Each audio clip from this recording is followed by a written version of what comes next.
What's up guys, you're watching Boxing Legacies, and in this video I want to talk a little bit about something that happens quite a lot. It's when boxers retire and then come back. I want to know your thoughts on it. For you subscribers out there, thanks a lot. Thanks for subscribing, and for you people watching this video, please like and subscribe. I've got loads of great content coming. I've got loads of great content on the way, loads of things I want to say. So let's get into it. Yeah, boxers who retire and come back. Boxers who retire and don't come back. You know, it's when to call it a day. So we've had a resurgence of, over the last sort of 5 or 6 years, boxers who make it known intent that they're going to come back. Boxers who say they're not going to come back. I mean, you've got the likes of Mike Tyson. People are constantly wondering whether he's going to come back, but he never does. You know, you got Floyd Mayweather, who always retires and then comes back when the money's right, things like that. But I want to talk a little bit about a few years ago, the legendary heavyweight boxer Frank Bruno. As everybody knows, and for those of you who don't know, he suffers from bipolar. He has bipolar disorder. It's quite a horrific disease in a way, but in some aspects, you know, you're still quite functioning. He stated in a few years ago now, I think it was 2016, that he was intending to come back. So yeah, I was kind of glad in a way that the Boxing Board of Control basically said that if he did apply for a boxing license, it would not be granted, it would not be accepted, which in a way is a good thing, but in a way it's not. I mean, Frank, you know, he's one of the good old boys, and he's always up for a laugh, and he always seemed to me like he was a great person to be around. You know, he always lifted people's spirits and things like that. But deep inside, he had this turmoil that he just couldn't shake. He was suicidal for quite a long time. But the reason for his return, the reason why he wanted to return, was to kind of counteract the effects of the medication he was currently taking. I mean, he said he had so much energy built up inside him. He said he was sort of breakdancing around the house, you know, 9 times out of 10 during the day. You know, he was always in the gym. He was always working out, and you know, with his children getting into boxing a bit and helping out with a bit of training and stuff like that, he had this burning desire inside of him that he needed to do it again.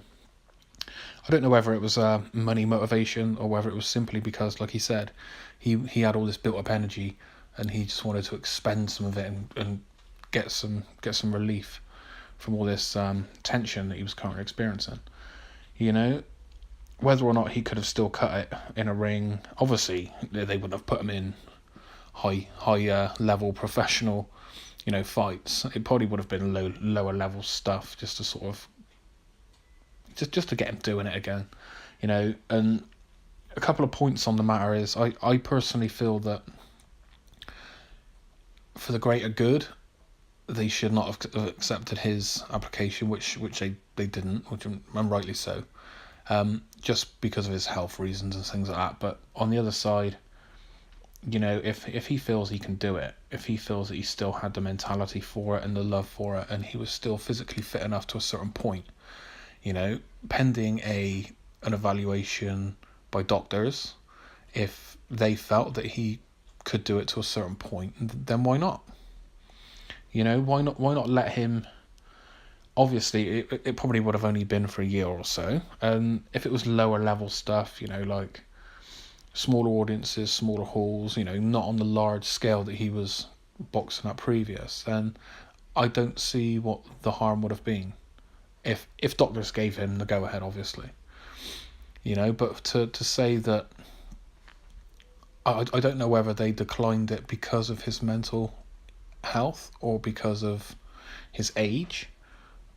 I'm not really clear on why they declined, but you know, it's a shame, because on one hand I would have liked to have seen him box again, just the once, you know, maybe an exhibition, something small, something where he's not going to get too hurt if it did happen to go tits up. But on the other hand, I'm glad that he didn't, because I wouldn't have wanted to have seen him, remembering how I loved him before, I wouldn't have wanted to have seen him at that age struggling and trying to box when he maybe couldn't. But judging from the photos, I mean, the guy was still, this was a few years ago now, so he would be, what, 57 now, I think. But when he was 54-ish, that was when he was planning on coming back. And his body, he still looked like he was in his 30s, to be fair. I mean, he still obviously had the physique, but whether or not he had the mental ability, it's beyond me. Another person that's been saying that he would take off his pajamas for $100 million is Mr. Lennox Lewis. He was on the Joe Rogan podcast, I believe, about a year or so back now, maybe even less than that. And he actually said that, if people want to see him come back, if people want to see him fight again, then it would cost him 100 million. So what's that, about 70, 75, 76 million pound? Yeah, he basically said that if you're serious, show me the paper, show me the money, and he would take his pajamas off, basically come out of retirement for that kind of money.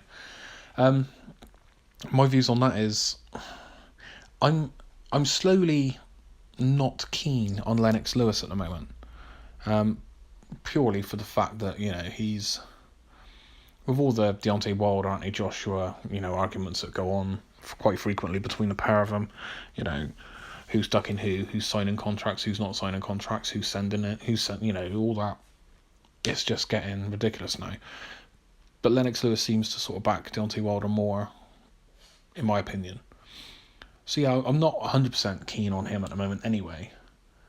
But for him to sort of look up and say that if he boxed in the division currently as it stands, he would be the best. It's quite, it's easy to say that when you're not boxing anymore, isn't it? It's easy to say that behind a microphone. But it's a lot harder to actually do it. Because I personally feel that because you saw Lennox Lewis when he fought Vitali, when he fought Vladimir's brother, I thought Lennox looked absolutely terrible during that fight. I mean, his last couple of fights, he beat Tyson, but he beat an older Tyson who didn't have heart.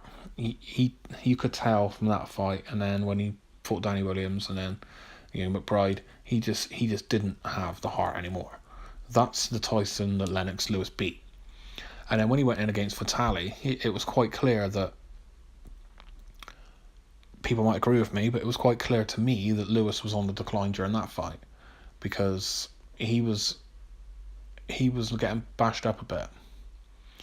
So for him to retire after that and not take the Vitali Rich rematch was a good thing for him, but the fans didn't want it. But for him to look up and say that in the current division, how it stands, he would be the best, is a bit rich. It's a bit disrespectful on the current crop of heavyweights, to be honest, because you've got people like Anthony Joshua, who's a good role model for younger people, and he's trying to do what's right for fans and things like that. You've got you've got people like Tyson Fury, who have made terrific strides to come back, and you've got Deontay Wilder, who, some say he's the best. I don't believe he is, but he's in the mix as well, and they're all big guys. They're all tall, powerful, fast guys, and I just don't know whether Lewis would have the minerals to cope with those sort of fights. Obviously, everybody always says, who would win for Mike Tyson, or who would win if Mike Tyson fought Muhammad Ali. You never know. Nobody will know. But for him to say that, it's a bit rich. But in terms of his comeback, if he did come back, he has said that he would come back for $100 million to fight Mike Tyson. If that happens, then absolutely great.